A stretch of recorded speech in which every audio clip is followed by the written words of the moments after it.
Bismillahirrahmanirrahim. Assalamualaikum warahmatullahi wabarakatuh. Perkenalkan, nama saya Afni Kolan Sadida dari kelas D. Di sini saya akan mempresentasikan mind map saya mengenai ekonomi makro. Adapun beberapa materi yang akan saya jelaskan yaitu yang pertama, pasar tenaga kerja, proses makrofinans, pendekatan ISLM, kebijakan moneter, kebijakan fiskal, dan penerimaan pajak. Yang akan saya jelaskan terlebih dahulu yaitu mengenai definisi pasar uang. Nah, pasar uang mengacu pada tempat di mana instrumen keuangan dengan jangka waktu pendek diperdagangkan. Ini adalah pasar di mana pinjaman jangka pendek, investasi jangka pendek, dan likuiditas diatur.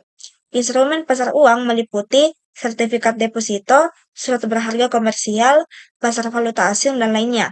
Jadi tujuan utama dari pasar uang adalah memfasilitasi aliran dana jangka pendek antara peminjam dan pemberi pinjaman dengan suku bunga yang biasanya lebih rendah daripada pasar modal.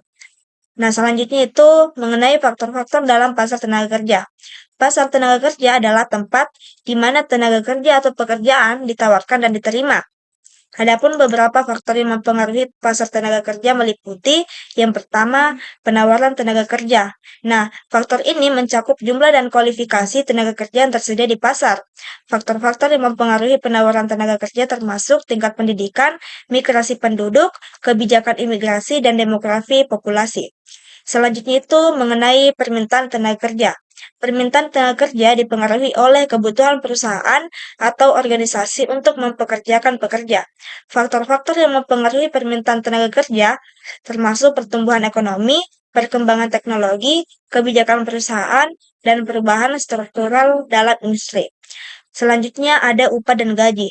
Tingkat upah dan gaji merupakan faktor penting dalam pasar tenaga kerja. Tingkat upah dipengaruhi oleh permintaan dan penawaran tenaga kerja, negosiasi antara pekerja dan majikan, tingkat inflasi, dan kebijakan pemerintah terkait upah minimum. Selanjutnya itu kebijakan pemerintah. Nah, apa sih itu kebijakan pemerintah? Kebijakan pemerintah seperti regulasi, ketenagakerjaan, pajak, subsidi, dan kebijakan imigrasi dapat mempengaruhi dinamika pasar tenaga kerja. Selanjutnya itu ada dampak pasar tenaga kerja. Nah, pasar tenaga kerja memiliki dampak yang signifikan pada ekonomi dan masyarakat secara keseluruhan. Beberapa dampak penting dari pasar tenaga kerja adalah sebagai berikut. Yang pertama itu ada peningkatan kesejahteraan, yaitu di mana pasar tenaga kerja yang sehat dengan tingkat pengangguran rendah dapat meningkatkan kesejahteraan individu dan keluarga. Pendapatan yang diperoleh melalui pekerjaan memungkinkan akses terhadap kebutuhan dasar, konsumsi, dan mobilitas sosial. Kedua, pertumbuhan ekonomi. Nah, pasar tenaga kerja yang efisien dan produktif mendukung pertumbuhan ekonomi. Tenaga kerja yang terampil dan terdidik dapat meningkatkan produktivitas dan inovasi, yang pada gilirannya mendorong pertumbuhan ekonomi secara keseluruhan. Yang terakhir itu ada ketidakstabilan ekonomi. Fluktuasi dalam pasar tenaga kerja dapat menyebabkan ketidakstabilan ekonomi. Tingkat pengangguran yang tinggi dapat mengurangi permintaan konsumen, menurunkan pendapatan rumah tangga, dan menyebabkan resesi ekonomi. Selanjutnya itu dampak sosial. Pasar tenaga kerja juga memiliki dampak sosial yang signifikan. Kondisi kerja yang buruk, ketidaksetaraan gender, dan masalah ketenaga kerjaan lainnya yang dapat mempengaruhi kesejahteraan sosial dan keadilan dalam masyarakat. Nah, selanjutnya itu yang akan saya bahas mengenai proses makrofinans. Di sini eh, yang pertama itu yang akan saya jelaskan mengenai kebijakan pemerintah.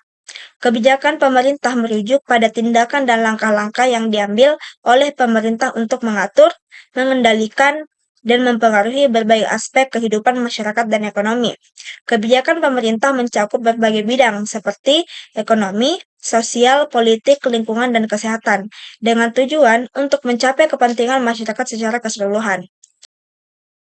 Nah, selanjutnya itu ada pendapatan nasional. Pendapatan nasional adalah jumlah total pendapatan yang dihasilkan oleh semua individu, rumah tangga, dan perusahaan dalam suatu negara selama periode waktu tertentu, biasanya dalam 1 tahun. Pendapatan nasional mencerminkan besarnya output ekonomi yang dihasilkan oleh suatu negara dan dapat diukur dari sisi pengeluaran atau pendapatan. Selanjutnya ada konsumsi. Nah, konsumsi merujuk pada pengeluaran rumah tangga untuk barang dan jasa. Ini termasuk pembelian makanan, perumahan, transportasi, pakaian, hiburan, dan barang konsumsi lainnya. Konsumsi merupakan salah satu komponen penting dalam permintaan agregat dalam perekonomian. Tingkat konsumsi dipengaruhi oleh pendapatan rumah tangga, tingkat bunga, keyakinan konsumen, dan faktor-faktor lainnya. Yang terakhir itu ada investasi. Nah, investasi mengacu pada pengeluaran yang dilakukan oleh perusahaan atau individu untuk membeli modal fisik seperti mesin, peralatan, pabrik, atau properti dengan harapan menghasilkan keuntungan di masa depan. Investasi merupakan faktor penting dalam memacu pertumbuhan ekonomi jangka panjang karena dapat meningkatkan kapasitas produksi, menciptakan lapangan kerja baru, dan mendorong inovasi. Selanjutnya itu yang akan saya bahas mengenai pendekatan ISLM. Yang pertama adalah kurva IS atau Investment Saving. Kurva IS menggambarkan hubungan antara tingkat pendapatan nasional atau output dan tingkat suku bunga dalam perekonomian. Ini mencerminkan keseimbangan antara pengeluaran agregat seperti konsumsi, investasi, dan pengeluaran pemerintah dan pendapatan nasional. Secara grafis, kurva IS memiliki slope negatif, yang berarti ada hubungan invers antara tingkat pendapatan dan tingkat suku bunga. Yang kedua itu ada kurva LM atau liquidity money. Nah, kurva LM menggambarkan hubungan antara tingkat pendapatan nasional atau output. Mungkin tadi di HP. Nah, materi selanjutnya yang akan saya bahas yaitu mengenai pendekatan ISLM. Jadi, kurva IS atau Investment Saving merupakan kurva yang menggambarkan hubungan antara tingkat pendapatan nasional atau output dan tingkat suku bunga dalam perekonomian.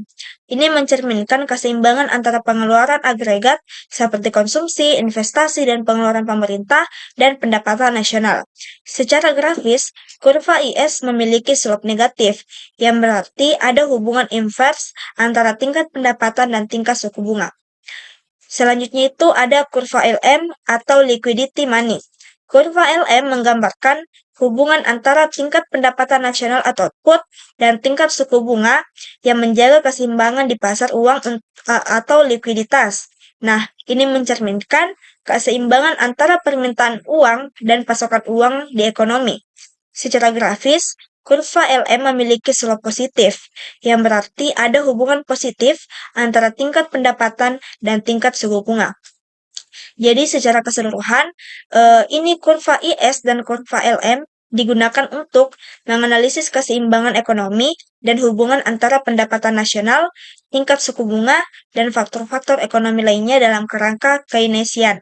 Interaksi antara kurva IS dan kurva LM membentuk model ISLM yang merupakan kerangka analisis utama dalam teori ekonomi makro Keynesian. Nah, materi selanjutnya yaitu kebijakan moneter. Adapun tujuan dari kebijakan moneter adalah yaitu berkaitan dengan stabilitas harga, pertumbuhan ekonomi, dan stabilitas sistem keuangan. Nah, otoritas moneter berupaya mencapai tujuan ini dengan mengatur pasokan uang, mengendalikan suku bunga, dan melakukan intervensi dalam pasar keuangan. Selanjutnya itu ada otoritas moneter. Otoritas moneter adalah lembaga atau badan yang bertanggung jawab atas kebijakan moneter suatu negara. Biasanya, bank sentral merupakan otoritas moneter utama dalam suatu negara. Tugas utama otoritas moneter adalah mengendalikan dan mengatur pasokan uang, menjaga stabilitas harga, memelihara stabilitas sistem keuangan, dan mempengaruhi suku bunga. Selanjutnya ada kebijakan suku bunga. Kebijakan suku bunga merujuk pada langkah-langkah yang diambil oleh otoritas moneter untuk mengatur suku bunga dalam suatu negara. Suku moneter suku bunga merupakan biaya pinjaman atau imbalan atas penyimpanan dana. Otoritas moneter dapat menggunakan kebijakan suku bunga untuk mencapai berbagai tujuan, seperti mengendalikan inflasi, merangsang pertumbuhan ekonomi, atau menjaga stabilitas sistem keuangan. Dalam kebijakan suku bunga, bank sentral dapat menaikkan suku bunga jika ingin mendinginkan perekonomian atau mengendalikan inflasi. Kebijakan suku bunga memiliki dampak yang sangat signifikan terhadap berbagai sektor ekonomi, termasuk investasi, konsumsi, sektor perumahan, dan pasar keuangan. Kebijakan suku bunga merupakan salah satu instrumen utama dalam kebijakan moneter yang digunakan oleh otoritas moneter untuk mencapai tujuan-tujuan kebijakan moneter yang ditetapkan. Nah, materi selanjutnya itu kebijakan fiskal. Yang pertama, ada pendapatan pemerintah. Pendapatan pemerintah adalah jumlah uang atau sumber daya yang diterima oleh pemerintah dari berbagai sumber, seperti pajak, penerimaan dari perusahaan milik negara, pinjaman, atau dana bantuan internasional. Pendapatan pemerintah digunakan untuk membiayai pengeluaran pemerintah dan berbagai program dan kegiatan yang dilakukan oleh pemerintah. Yang kedua itu ada pengeluaran pemerintah. Nah, pengeluaran pemerintah mencakup semua pengeluaran yang dilakukan oleh pemerintah untuk memenuhi kebutuhan dan tujuan publik. Ini termasuk pengeluaran untuk pembangunan infrastruktur, pendidikan, kesehatan, pertahanan, subsidi, transfer sosial, dan berbagai program lainnya. Pengeluaran pemerintah dapat berkontribusi terhadap pertumbuhan ekonomi, memperbaiki kesejahteraan masyarakat, dan mengatasi ketidakadilan sosial. Yang ketiga itu ada anggaran pemerintah. Anggaran pemerintah adalah rencana keuangan tahunan yang menguraikan perkiraan pendapatan dan pengeluaran pemerintah dalam suatu periode waktu tertentu, biasanya 1 tahun. Nah, anggaran pemerintah mencakup estimasi pendapatan yang diharapkan dan alokasi dana untuk berbagai program dan kegiatan pemerintah. Anggaran pemerintah merupakan instrumen penting dalam perencanaan keuangan dan pengawasan pengeluaran pemerintah. Selanjutnya itu ada kebijakan pajak. Kebijakan pajak adalah keputusan dan aturan yang ditetapkan oleh pemerintah untuk mengenakan pajak terhadap pendapatan, kekayaan, atau transaksi ekonomi tertentu. Kebijakan pajak dapat mencakup besaran tarif pajak, kriteria pembebasan pajak, insentif pajak, dan cara pengumpulan dan penegakan pajak. Tujuan kebijakan pajak dapat bervariasi, termasuk untuk membiayai pengeluaran pemerintah, mengatur distribusi pendapatan, merangsang pertumbuhan ekonomi, atau mempengaruhi perilaku ekonomi masyarakat. Nah, materi terakhir yaitu ada penerimaan pajak. Di sini yang pertama itu sumber penerimaan pajak. Sumber penerimaan pajak merujuk pada asal-usul atau sumber-sumber dari mana pemerintah memperoleh pendapatan melalui pemungutan pajak. Pajak merupakan salah satu sumber utama untuk mendapatkan pemerintah yang digunakan untuk membiayai berbagai program dan kegiatan publik, seperti pembangunan infrastruktur, pelayanan kesehatan, pendidikan, pertahanan, dan lainnya sebagainya. Yang kedua itu ada pengumpulan pajak. Nah, pengumpulan pajak adalah proses pengumpulan dana dari wajib pajak oleh pemerintah. Pemerintah memiliki otoritas untuk memungut pajak dari individu, perusahaan, atau entitas lain yang memiliki kewajiban untuk membayar pajak sesuai dengan ketentuan hukum yang berlaku.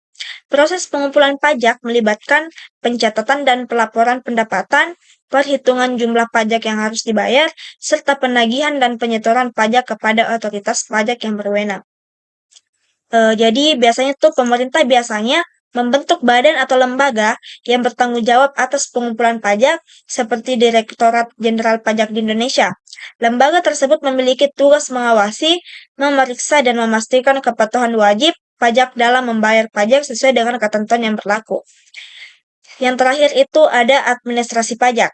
Nah, administrasi pajak mengacu pada tata kelola dan proses administrasi yang terkait dengan pengumpulan pajak yang meliputi kegiatan seperti registrasi wajib pajak, pendaftaran perusahaan, penerbitan nomor pokok wajib pajak atau NPWP, pemantauan pelaporan dan pembayaran pajak, penagihan tunggakan pajak, penanganan sengketa perpajakan, dan administrasi umum terkait pajak. Administrasi pajak berperan penting dalam memastikan kepatuhan wajib pajak dan pengelolaan yang efisien dari sistem perpajakan. Melalui administrasi pajak yang baik, pemerintah dapat memperoleh pendapatan pajak yang cukup, mengurangi kesenjangan perpajakan, serta memberikan layanan yang efektif kepada wajib pajak. Mungkin itulah tadi pemaparan mind map dari saya.